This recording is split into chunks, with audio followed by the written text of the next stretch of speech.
এটা হচ্ছে appendix specimen. আমাদের হিস্টোপ্যাথোলজি ডিপার্টমেন্টে গল ব্লাডার যেরকম নর্মাল একটা স্পেসিমেন বায়োপসির জন্য পাঠানো হয়, এটা হচ্ছে একটা অ্যাপেন্ডিক্স। খুব কমনলি আমাদের ল্যাবে হয়। এটা হচ্ছে অ্যাপেন্ডিক্সের সময় মেসো অ্যাপেন্ডিক্স বলে এটাকে বলা হয়। এটা একটা অ্যাটাচ ফ্যাট থাকে, এটাকে মেসো অ্যাপেন্ডিক্স হিসেবে ধরা হয়। এটা নর্মাল রেঞ্জ মোটামুটি 6 থেকে 9 সেন্টিমিটার পর্যন্ত হয়, ডায়ামিটারটাও 7 থেকে 8 মিলিমিটার পর্যন্ত হয়।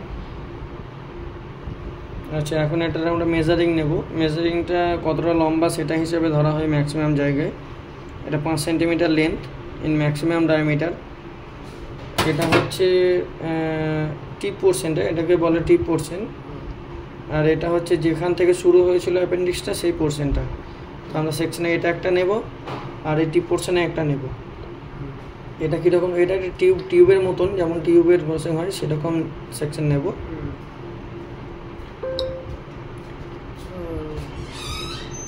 এটা টিউব, এই যে এটা হচ্ছে লুমেন বলে, যেটা এই যে ফুটো টাইপের আছে, এটা লুমেন। লুমেন মানে এটার মধ্যে আছে কি নেই, এটা আছে লুমেনটা। এর মধ্যে ফিকেল থাকে অনেক সময়, ফিকেল এটার মধ্যে প্রেজেন্ট নেই বলেই মনে হচ্ছে। আচ্ছা, এই সেকশনটা যেটা আছে এটা আমরা এইভাবে নেব, লম্বি নেব। এটা লংগিটিউডিনাল সেকশন বলা হয়। টিপ সেকশনটা লংগিটিউডিনাল সেকশন নেব, এবং বডি এবং বেস থেকে যে সেকশনটা দেবো আমরা সেটা হচ্ছে ট্রান্সভার্স সেকশন দেবো।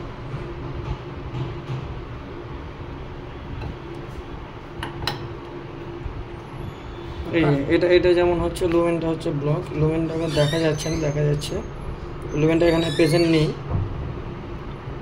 লুমেন বলতে এটা হচ্ছে মিউকোজাল লেয়ারটা। মিউকোজাল লেয়ারটা সবসময় আমাদেরকে খেয়াল রাখতে হবে। তার মধ্যে অনেক রকমের ইনফ্লামেশনের জন্য পাস থাকতে পারে, ফিকোলিক থাকতে পারে, এবং সেটা আমাদেরকে গ্রস ডিসক্রিপশনে লিখতে হবে। তো আমরা বডিটা দুটো নিয়ে নিলাম সেকশন, আর টিপ পোর্শনটারও দুটো নিয়ে নিলাম সেকশন, বাকি স্পেসিমেনটা রেখে দিলাম। এই যে এটা একটা দুটো, এটা একটা সেকশন হবে আর এটা একটা সেকশন হবে। গস ডিসক্রিপশনটা সবসময় ভালো করে দিতে হবে। আউটার সারফেস এবং মিউকোজাল যে সারফেস আছে সেটা কীরকম দেখতে বা তার মধ্যে কোনো কন্টেন্ট আছে কিনা সেটা খুব ভালোভাবে আমাদেরকে সাবমিট করতে হবে।